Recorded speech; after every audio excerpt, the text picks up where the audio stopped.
To Mom is to Love is helping moms support moms through all the ups and downs, and there's lots of them. Founder Valerie Probstfeld joins us now to share her insights. Valerie, it's great to have you on the show. Hopefully, we'll have you plenty of time. So, what inspired you to create To Mom is to Love, and what is it? Thank you so much for having me on the show, Jessica. I was inspired to create To Mom Is to Love because I studied for motherhood like I thought it was going to be an examination. You I too? wanted to get an Okay.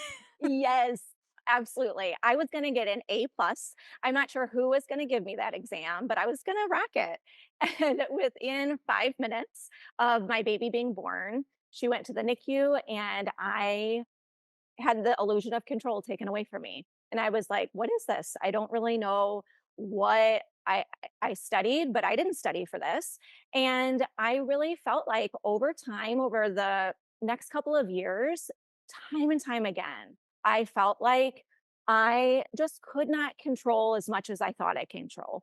Get frustrated. I would get anxious. And then one day I just was writing my thoughts and I discovered that mom is actually a verb as well as a noun. And I thought that was interesting because it's very much we're all called mom, right? Like when I was in the hospital, as soon as I was there, I was no longer Valerie. I was mom. And it's a beautiful name, but it's not my only name. So mom is a title, can be a noun, but the mom verb, Merriam Webster says, is to give birth or allow one to rise or care for or protect. And when I saw that, I was like, you know what? I think I want to go by this mom verb more so than the title mom. Because when I think of myself as a mom, I have so many expectations, so much control of, oh, I want to do this perfect. I'm judging me. Society's judging me. But when I live my life more as a verb to mom, I can live more in love. And that's where I came up with this to mom is to love. And some days are easier than others, some hours are easier than others. But I really felt like the more I live in love, the more I feel like I can be present in my children's life. I can be present in my own life and it fills my cup up more. And I just want to spread that mission to other people. And I just want to make sure that we all know we're doing the best we can and we're doing it all in love. We're imperfect, but we're moms that love. Ah, you're talking to me. You're talking to all the moms out there. It is so difficult. So, how long does it take to get to that point where you start accepting that it's okay to be imperfect? Not, you cannot, it's impossible to be a perfect mom. Yes, yes. And I think it's different for all of us. I think for me, it was just this gradual thing of, and I still struggle with that. I mean, I feel like it's for me, I love the brain and how it works. And I think it's all about the growth mindset. So Carol Dweck talks about the power of yet, and we don't pass or fail. We're not a perfect mom or a bad mom. We are always growing. We're always learning. And some days I mess up and giving myself that grace, giving myself that compassion, saying, you know what? Mom yelled too much today.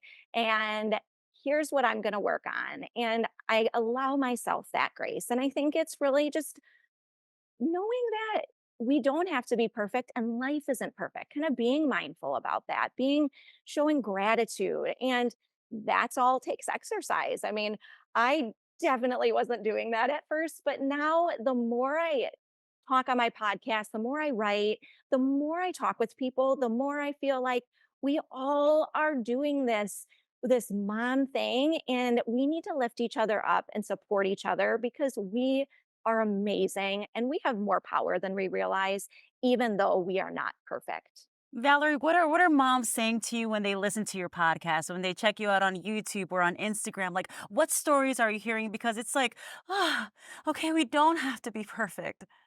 We don't. Yes. And I think it's that relief factor of it is okay giving ourselves that grace. And there's John Gottman talks about 5 to 1 positive ratios. And like with marriages, you're supposed to say, for example, 5 positives to counteract 1 negative.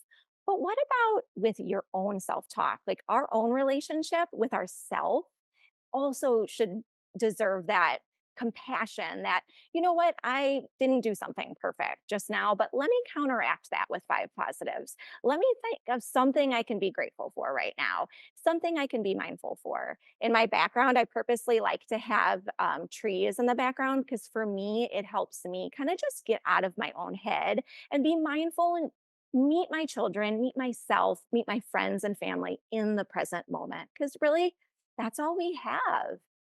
So very true. And what do you say to those moms who sometimes, because we all get caught up comparing ourselves to these perfect social media moms? The house is, spotless. The kids are Mhm. dressed up. They never look dirty. They don't spill anything. What do you say to those moms who compare themselves to the perfect social media mom? Yeah, I would say it is okay not to be perfect. None of us have it together all the time. We do not. And I think that if you look at nature, for example, you can see so much of that. I love the analogy of fall. And it sounds kind of odd thinking of it from a social media standpoint, but bear with me with that because when you think of fall with the reds and the oranges, more so oranges and yellows, that is in the tree all along. And the chlorophyll, the green, kind of bring it is in the summer producing food. But this when the sun stops being as bright, when it's colder, when there's darkness, that's when those colors come out. So it's that imperfection that those colors that were in the leaves all along that are brought out that makes it beautiful. The fall is beautiful for not being perfect. And I just always felt like when I learned that, it like gave me it's okay not to be perfect. Like it's like I see it all the time in nature. I see all of this in life. Like we have seasons in life and we don't need to be putting this perfect background into our life because life is beautiful despite its imperfections. Like that is what makes beauty is imperfection. Mm. Thank you so very much. And thank you for reminding moms about, that you don't have to be perfect all the time. It's not realistic. It's not. We're doing an amazing job. All the moms out there are doing an incredible job and I am so proud of all of us. Ah, thank you so very much. Thank you.